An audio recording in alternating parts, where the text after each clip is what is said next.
வாடிக்கையாளர்கள் அனைவருக்கும் வணக்கம். இன்றைக்கி வந்து ஹூண்டா பிராண்டில் 5 கேஜி பிரேக்கர் வந்து ஆஃபரில் பார்க்குறோம். நம்ம எல்லாருக்குமே தெரியும், ஹூண்டா பிராண்டில் வந்து எப்போயுமே வாட்ஸ் வந்து ரொம்ப ஹெவியாக அவங்க காமிக்க மாட்டாங்க டேட்டா பிளேட்லேயே. இது 2 days 26 ரோட்டரி எம்பர் வாங்கினவங்களுக்கு தெரியும். அதில் வெறும் 880 வாட்ஸ் தான் போட்டிருப்பாங்க. ஆனால் அதே 2000 வாட்ஸு நம்ம ரோட்டரி எம்பர் போடுறதும் இதுவும் பெர்ஃபார்மன்ஸில் பார்த்தீங்கன்னா ஒரே மாதிரி தான் இருக்கும். அதே மாதிரி தான் இந்த 5 கேஜி பிரேக்கருமே பார்த்தீங்கன்னா இவங்க வாட்ஸ் ரேட்டிங் வந்து ரொம்ப குறைவு 1240 போட்டிருக்காங்க. இப்போ நம்ம டெஸ்ட் பண்ணியே காமிக்கிறோம். இந்த மிஷினில் இன்னும் பல சிறப்பு அம்சங்கள் இருக்குது. இது வந்து கேஸ் வந்து பார்த்தீங்கன்னா மெட்டல் கேஸு. நிறைய பேர் மெட்டல் கேஸ் இருக்க பிரேக்கர் வேணுமான்னு கேட்பீங்க. இப்போ வந்திருக்கு, அதை பயன்படுத்திக்கங்க. கேஸுமே பார்த்தீங்கன்னா நல்ல பெயிண்டிங்லாம் நல்லா பார்க்குறதுக்கு நல்ல லுக்காக பளபளன்னு வச்சுருக்காங்க. அதே மாதிரி உள்ளுக்குள்ளே மெட்டல் கேஸுக்குள்ளே பிரேக்கர் வச்சு வெளியில் எடுத்துகிட்டு போகும்போது கடன்னு சத்தம் வராமல் இருக்கிற மாதிரி தெர்மோகூல் வச்சு அந்த கட்டிங்ஸ்லேயே பிரேக்கர் உட்கார்ற மாதிரி அழகாக அந்த தெர்மோகூலும் வச்சு கொடுத்துருக்காங்க நமக்கு.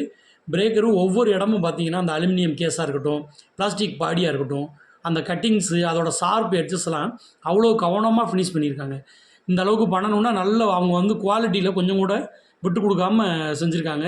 இப்போ ஹூண்டா பிராண்டே எல்லா ப்ராடக்ட்டுமே அந்த மாதிரி தான் இருக்கும். இதுவும் அது மாதிரி தான் இருக்குது.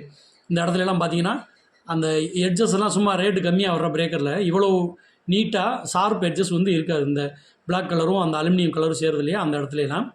அதே மாதிரி பிஸ்டன் ஏரியாவாக இருக்கட்டும், இந்த ரப்பர் பார்ட்ஸாக இருக்கட்டும், ஹேண்டில் ஏரியாவாக இருக்கட்டும், எல்லாமே வந்து பார்த்திங்கன்னா நல்ல குவாலிட்டியாக வெளியில் லுக்ஸ் வந்து நல்லா கட்டிங்ஸ் எல்லாம் பக்காவாக செஞ்சு நமக்கு வந்து நல்ல ரிசல்ட்டு, அதாவது பார்வைக்கு அவ்வளோ லுக்காகவும் கொடுத்துருக்காங்க. ஹூண்டாவில் அந்த சிவப்பு கலர் பிளாஸ்டிக் உங்களுக்கே தெரியும், நல்ல குவாலிட்டியாக இருக்கும்.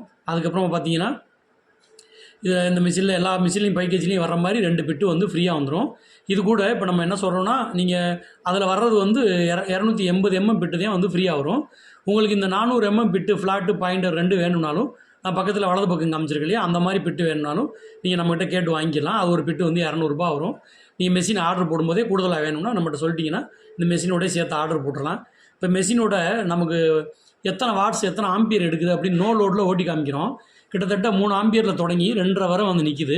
அதே இது பிட்டை சாய்ச்சி வச்சுட்டு 45 டிகிரி மேலே தூக்கி வச்சு லோடு கொடுக்குற மாதிரியே இப்போ நம்ம அடிக்கும்போது பார்த்தீங்கன்னா 4 ஆம்பியருக்கு மேலே ஸ்டார்டிங் லோடே எடுக்குது. 4 ஆம்பியருக்கு மேலேனா கிட்டத்தட்ட 1000 வாட்ஸை தாண்டிடுது. இப்போ அவங்க 1240 வாட்ஸ் தான் ரேட்டிங்கே கொடுத்துருக்காங்க. ஆனால் வெறும் லோடு எடுக்கும்போதே பாருங்கள் 1000 வாட்ஸுக்கு மேலே பிரேக்கர் பிட்டை தட்டுறதுக்கே வருது. அதே மாதிரி பாருங்கள், இதை செங்குத்தாக வச்சு எங்களால் ஒரு கல்லில் அடிக்கவே முடியலை.